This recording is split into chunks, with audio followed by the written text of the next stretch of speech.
Sermon on the Light. If your eye be single, your whole body shall be full of light. My name is James B., and welcome to Spiritual Awakening Radio.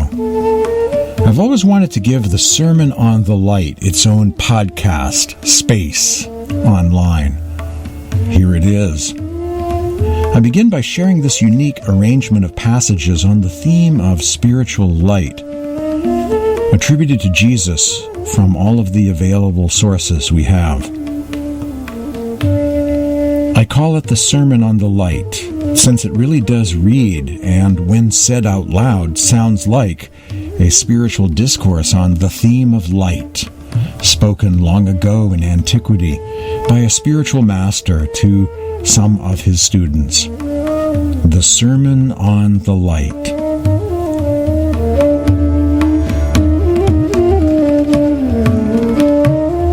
Trust in me, look to the living one while you are alive, lest you die and seek to see him, and be unable to see. Understand what the great light is. I am the light that is over all things. I am all. From me all came forth, and to me all attained. Split a piece of wood, I am there. Lift up the stone, and you will find me there. I am the light of the world. Anyone who follows me will not be walking in the dark, but will have the light of life. Walk while you have the light, so darkness won't overpower you. Those who walk in the dark don't know where they are going. Since you have the light, believe in the light, so you will become children of the light. I will give you what no eye has seen, what no ear has heard, what no hand has felt, and what has never occurred to the human mind. When you strip without being ashamed, and you take your clothes and put them under your feet like children, and trample them, then you will see the Son of the Living One, and you will not be afraid. When you remove ill will from yourselves, then you will clothe yourselves with light and enter the wedding chamber. Whoever does not know the work of perfection does not know anything. If one does not stand in the darkness, one will not be able to see the light. There is a light within a person of light, and it shines on the whole world. If it does not shine, it is dark. If then the light inside you is darkened, what darkness that will be. For this reason I say, if one is whole, one will be filled with light. But if one is divided, one will be filled with darkness. If your eye becomes single, your whole body shall be full of light. When I have gone to the light, preach to all the world, and say to them, do not cease seeking day or night, and do not let yourselves relax until you find the mysteries of the kingdom of light, which will purify you and make you into pure light and lead you into the kingdom of the light. Do not let heaven's kingdom become a desert within you. Do not be proud of the light that enlightens. Rather, act toward yourselves as I myself have toward you. In the beyond, if they ask you, where have you come from? Say to them, we have come from the light, from the place where the light came into being by itself. If they say to you, is it you? Say, we are its children, and we are the chosen of the living Father. The Sermon on the Light.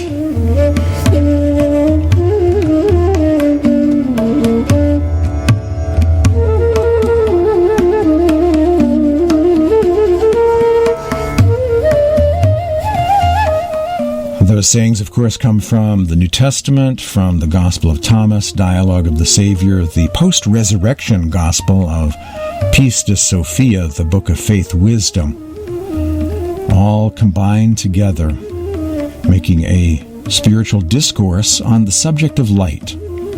The light motif In Western sacred texts, there is a strong leitmotif in the Gospel of Thomas, the other Hammadi texts, Dead Sea Scrolls, New Testament, especially the Gospel of John, Kabbalah, Mandaean texts, most all the spiritual classics. It gets metaphored to death here in the Protestant West, but these people had the goal of seeing a literal divine light.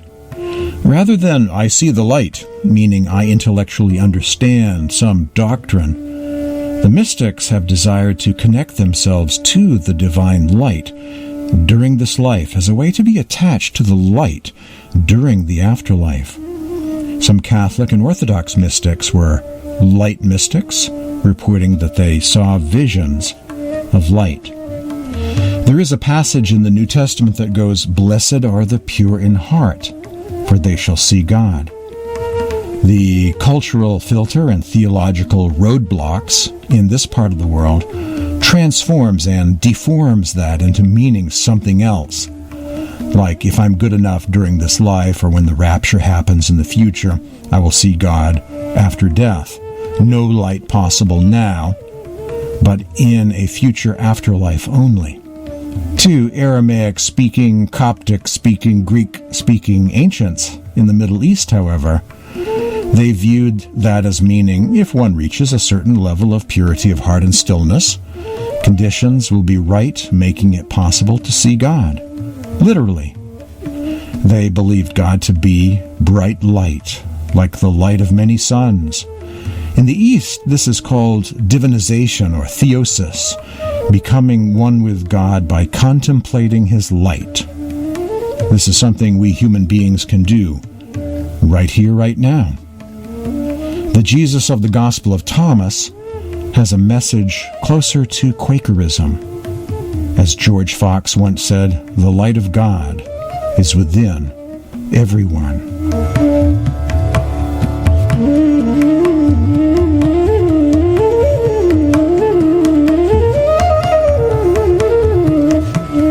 If your eye be single, your whole body shall be full of light. Matthew 6:22, a saying attributed to Jesus in the New Testament.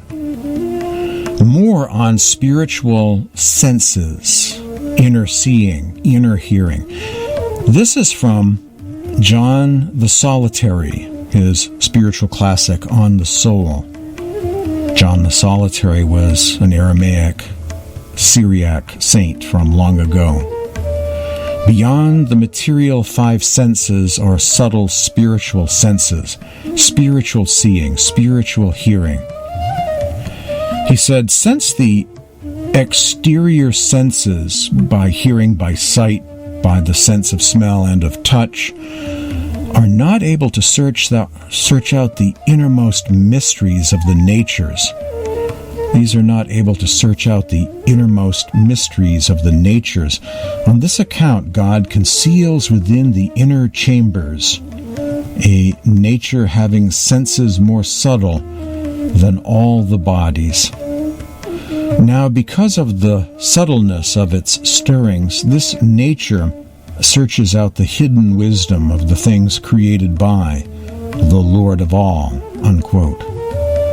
The following is from St. Isaac the Syrian, found in an anthology of Syriac writers from Qatar in the 7th century, on inner hearing and mystic vision. St. Isaac of Nineveh, make me worthy to behold you with opened eyes, which are more interior than the eyes of the body, the interior eye. Create new eyes in me, you who created new eyes for the blind man. Close my exterior ears and open my inner ears, which hear the silence and the sounds of the Spirit, that by your Spirit I might proclaim the word of silence which arises in the heart, but is not written, which moves in the intellect, but is not spoken, though spoken by the lips of the Spirit, and is heard by incorporeal hearing. St. Isaac the Syrian. If your eye be single, your whole body shall be full of light. the famous saying of Jesus from the New Testament. Commentary by St. Jerome.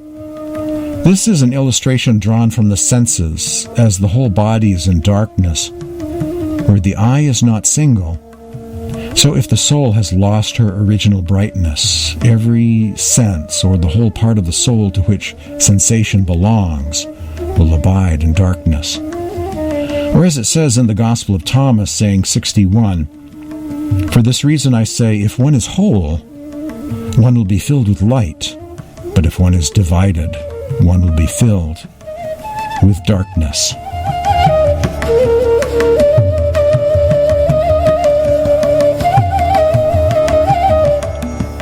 If we can gather our scattered attention, withdraw from the body and concentrate at the single eye, the third eye, there is light.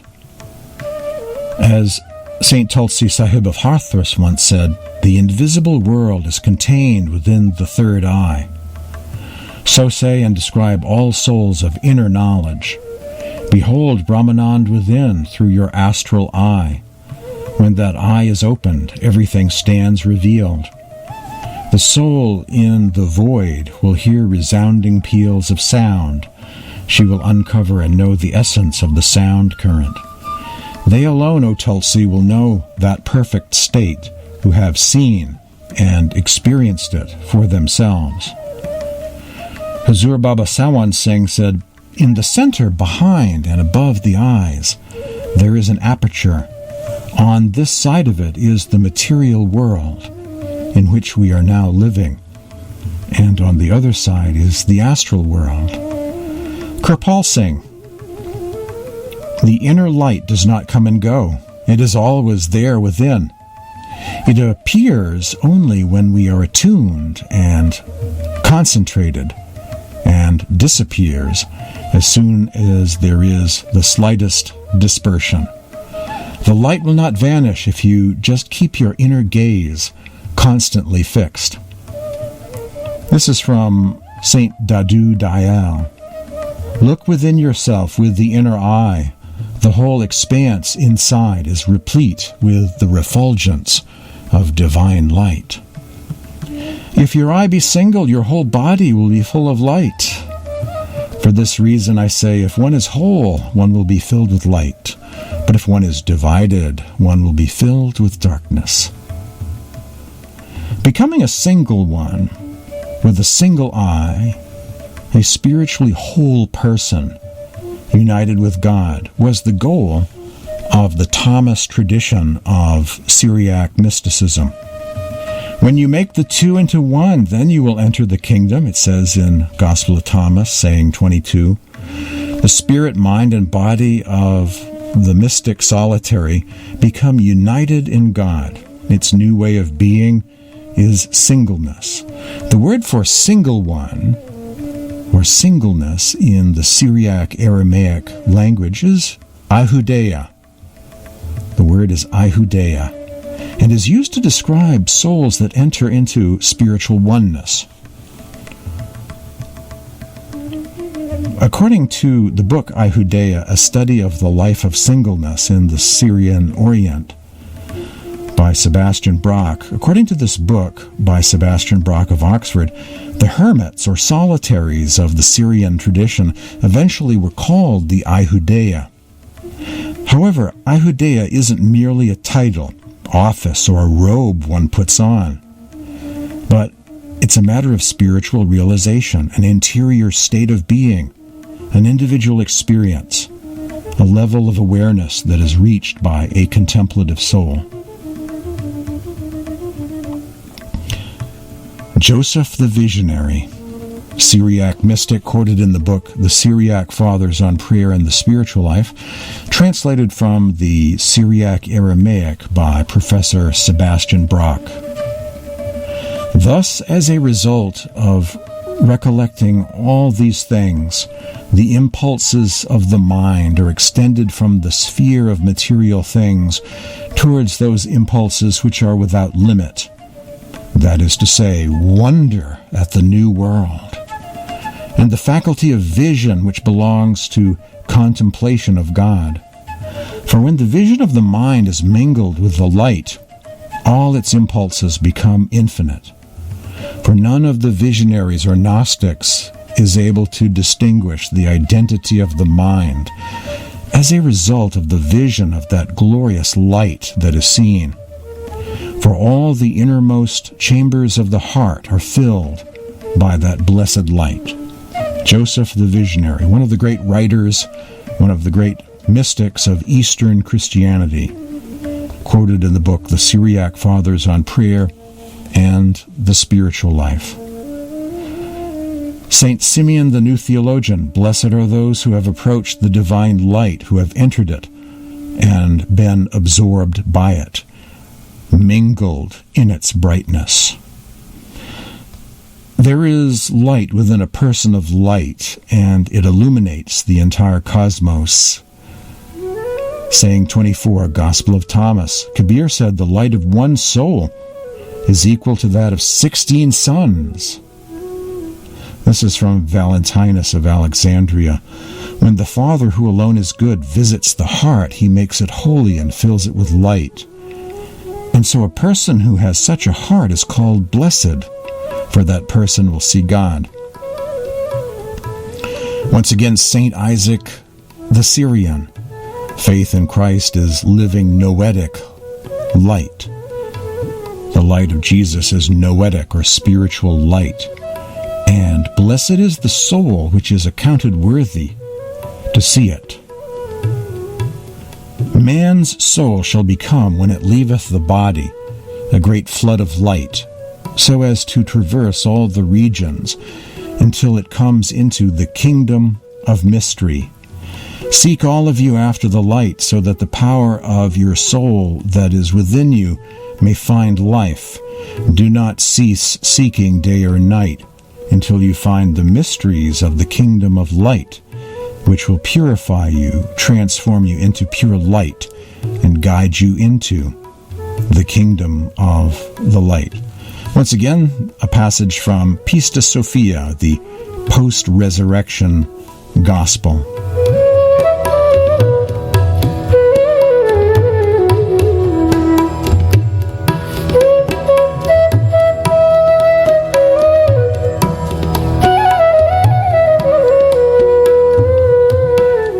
Our next reading comes from the book Harmony of All Religions by Swami Sant Saviji Maharaj, published by Maharishi Mehi Ashram. From the Christianity chapter, the teachings of Christ and Sant Mat, the teachings of the saints. From this review of the main teachings of Jesus, it becomes clear that Jesus gave guidelines for moral as well as practical living. At the same time, he taught the inner mystical path for attaining unity with the divine, similar to the path taught by various mystics, saints, and prophets. The saints tell us that in our inner self reside the brilliance of the divine, manifested in the form of divine light and the divine sound. According to Sant Mat tradition, through spiritual practice, the seeker will experience both the light and the sound, which represent divine glory and the divine word. Through that word, the seeker reaches God. The spiritual practice of focusing is known as Dristi Sadhana, the yoga of inner light. It involves bringing the vision of the two eyes to one point of focus. The practitioner is then able to go through the narrow gate, called the 10th gate, the third eye, or Ajna chakra. At this point, the practitioner comes out of the darkness and becomes established in light. Then, through the technique of sound yoga, the practitioner is able to hear many sounds. But then, leaving these sounds behind, the practitioner reaches the original sound, the word. Through this word, all of creation came into existence and is maintained. At this point, the practitioner merges with that word and becomes one with God. Meeting with God the person realizes the essential unity of soul and God. With this insight, all suffering ends. This is the kingdom of heaven, which Jesus frequently refers to. The teachings of Jesus and his followers correspond closely with the practices of Sant. A passage from the book Harmony of All Religions.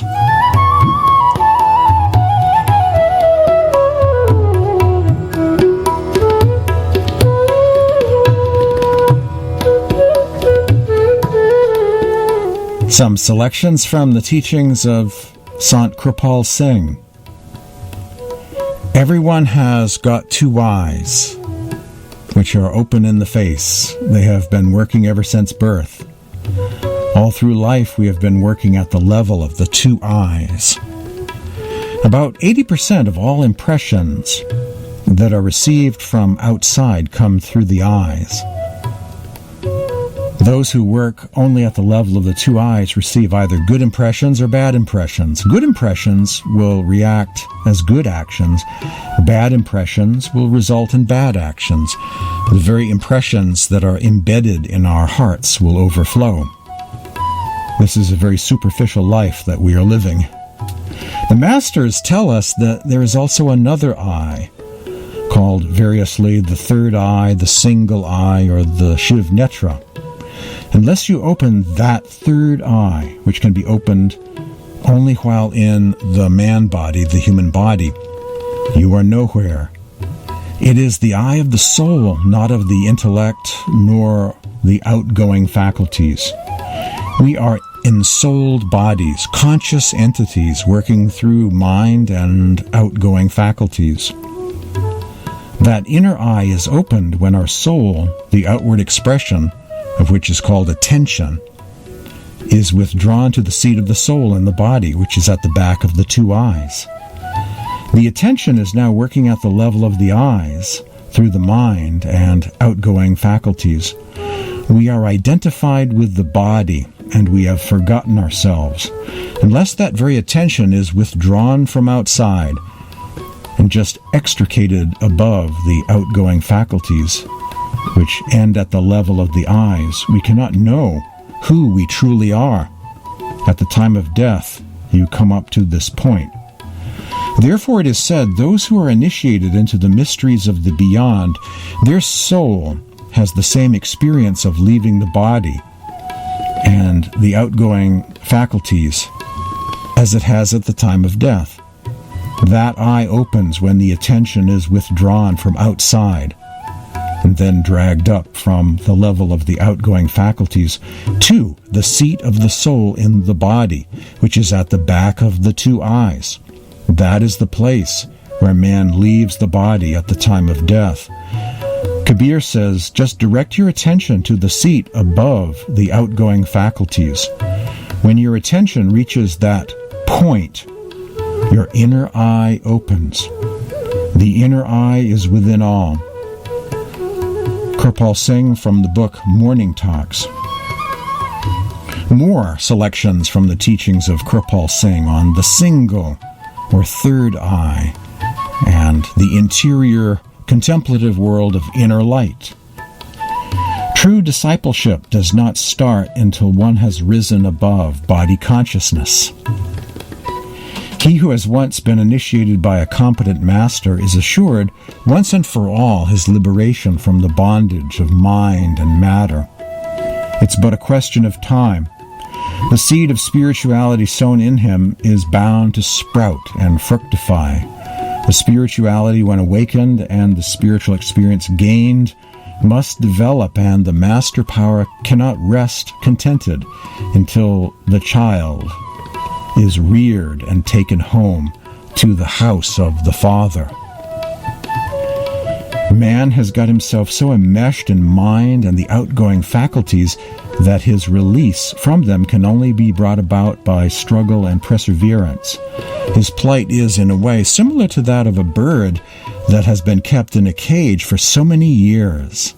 Even if you should open the door of the cage, the bird will be loath to fly out. Instead, it will fly from one side of the cage to the other, clinging with its talons to the wire mesh, but it does not wish to be free and fly out through the open door of the cage. Similarly, the soul has become so attached to the body and the outgoing faculties that it clings to outside things and does not wish to let go of them. It does not wish to fly through the door that has been opened by the Master at the time of holy initiation, at the threshold of which the radiant form of the Master is patiently waiting to receive the child disciple. True discipleship does not start until one has risen above body consciousness, said Kirpal Singh. More from Kirpal Singh. Meditation is the process of withdrawing the attention from the world outside and focusing it at the seat of the soul in the body, behind and between the eyebrows. This point is known as the inner eye, the third eye, the single eye.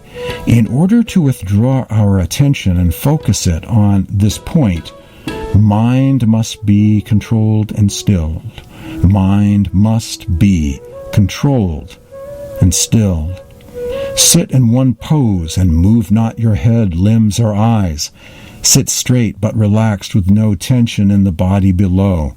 Sit still, close your eyes as in sleep, and look sweetly, lovingly, intently into the middle of the darkness lying in front of you. You will see a dark veil.